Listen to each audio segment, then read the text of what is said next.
it's an opportunity for us to kind of take a look at where the Vols stand in a lot of different ways. And because they're not going to be challenged this weekend, this is going to be a 50 spot easy. Tennessee's going to win easily. This is not a game that's going to test Tennessee's mettle at all, but it's an opportunity to get better.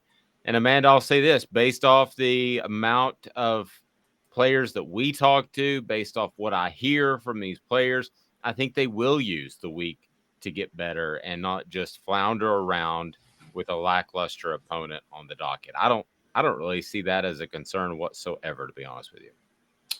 I don't see that as a concern either. I don't think any college football team should use the time to flounder around. I think that you're obviously going to use the time to get better. Now, will they overlook UT Martin? Probably, but does that matter? No, because it's UT Martin. See, well, I don't think they will overlook UT Martin. I think they'll look to get better this week. And I say that not because of just a general statement of every team, just this team has shown me the maturity that I think they'll go out and try to get better. And I mean improve, not for UT Martin. I mean improve throughout the season. So I have no reason to believe that they won't utilize these practices, which is essentially kind of an off week, to get better for the future. So I think the maturity of this team to this point has me convinced that Tennessee will continue to improve throughout the week. And then you get into the final run, and we'll see what Tennessee's able to do in terms of a college football playoff, the SEC championship game, a really interesting scenario that could present itself. And you had mentioned the college football playoff for those that want it and don't like the SEC. Well, you're going to get more SEC. So with a college football playoff at 12, we talked about it yesterday, you're going to get a minimum of 4, right? Every year. And sometimes you're Yeah. sometimes you're going to get 5. What about this scenario?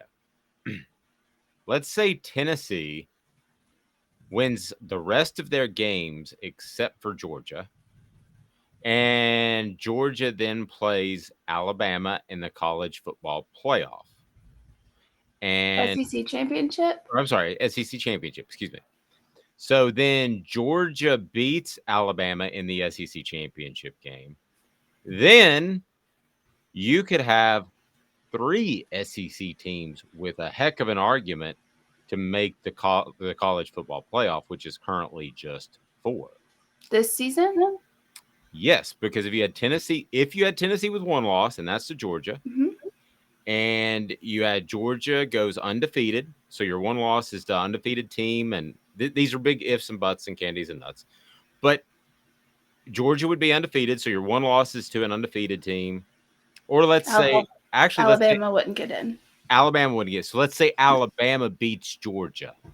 Okay, so if Alabama Yeah. then beats Georgia, then you've got 3 SEC teams with 1 loss. How do you determine which one gets left out? That I love chaos. So I'm all for this scenario, but of those 3, depending on what happens around the nation, assuming Ohio State is going to be, if they went out there, they're going to be in the college football playoff. I think we can all agree with that. But now you have Southern California slipping up over the weekend. There might not be another team that's deemed worthy. But do you think the college football playoff would actually put 3 teams in a college football playoff if it got to that point? Because there would be a lot of blowback around the country for those outside of SEC country.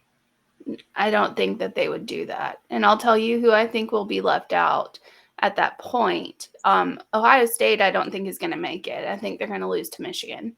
I think Michigan's going to make it over Ohio State. And I think the 1 loss, that's the one that you might have 2 Big Ten. Well, then you have Clemson. But I think Michigan's going to make it over Ohio State. Then I think if you have 3 1-loss SEC teams, it's going to be based on what are you doing for me now? And Tennessee will be left out of that race. Because if you have Tennessee getting beat by Georgia and then you have Georgia getting beat by Alabama, I think it will be, and I don't think it should be this way, but you're going to take the SEC champion automatically. And then if it's a close game in Atlanta, you're probably going to take Georgia as well. Unless, I mean, then Ole Miss could get in here and just ruin everything, but that's Ole Miss for you. Unless it's a blowout. Like unless one of these games is a blowout. Now we know Tennessee, Alabama wasn't a blowout. It's very, very close. So it depends on how the rest of the season goes, but it's going to be who's at the end of the season, who looks the best. So regardless if it's Michigan or Ohio State, Big Ten team in, Clemson, if they run the table in, and then if the scenario played out that I said, where Tennessee loses to Georgia and then Alabama beats Georgia in the SEC championship game, you think Tennessee's the odd man out at number 5? Yeah, it depends on how bad they lose to Georgia. If they lose to Georgia, which I don't think they will, but it depends on how bad that loss is, because we know the Alabama Tennessee game was, really, really close, obviously a 3-point difference. So I think whoever wins the SEC championship is automatically going to go. Sure. So in your scenario, Alabama wins it, then Alabama's automatically going to go. And then I think after that, it's going to be who had the not the closest loss, but whose the loss differential was more. I think the one that Tennessee fans want to see and would be just a great storyline would be Lane Kiffin and Ole Miss. I think that would be, as far as I root for stories, that to me would be a fantastic story. I don't think that Ole Miss is going to beat Alabama. I think Alabama will represent the West. But as far as stories go, that would be pretty phenomenal. It's time for the Down and Dirty at 30, a little bit late, but it's brought to you by Honeybee Coffee. Amanda, why is Honeybee Coffee so good? Top 5% of the beans in the world. Plus, it's veteran owned, so you know that when you're going there, you're supporting a veteran, which is much better than supporting a big corporation. It's good. It's just really good. I absolutely agree. So the Down and Dirty at 30 brought to you by Honeybee Coffee. And let's get to some news of the day. And there is obviously quite a lot going on, even though it is UT Martin. So one of the things that I wanted to start with is Tennessee and what they are in terms of a national draw. And it's pretty incredible, according to ESPN's PR department, that we're going to trust, even though they retweeted the goalpost thing yesterday. I don't know if you saw that, but the goalpost, preparing goalposts to get torn down for Alabama, was all a joke by a parody account, and nobody told the ESPN PR department, because they went to the trouble of doing an image overlay and put that out there, and somebody at Tennessee had to respond with the sports information department and said, "Hey guys, this is a parody account." But nevertheless, ESPN's PR department, I think, has this part right.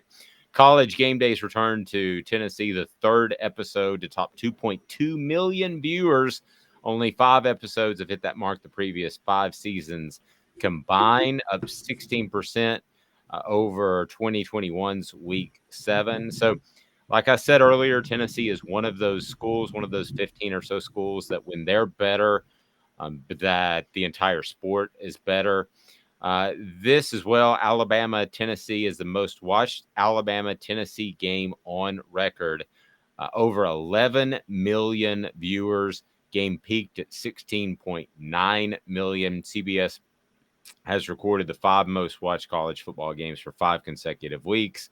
So there you go. Tennessee is a national brand despite what they've gone through over the past 10 years. And I said that all along. That's why I said when Derek Dooley is bragging about top 20 signing classes, that should be pretty much the bare minimum. You should be able to get top 5 to 7 recruiting classes pretty consistently. Now, as far as the Heisman, Amanda, Ohio State's CJ Stroud is still the favorite, almost even odds, plus 110. So you bet 100, you get 110 back. But Hendon Hooker's closing about a 4-1 plus 425. Now that's a considerable uptick from last week. He was about a 12-1.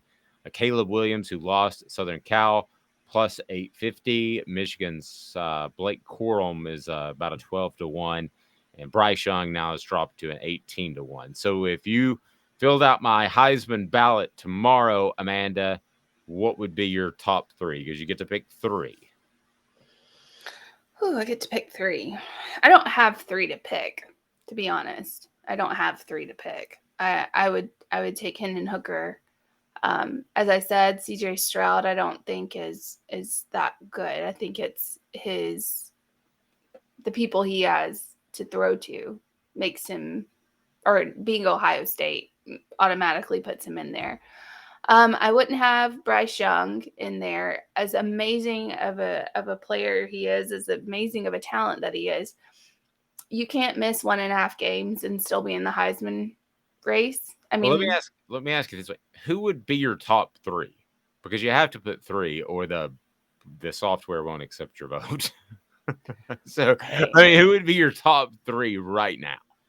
Because I can tell you, I would go. I would say Hooker, Young, Stroud in that order.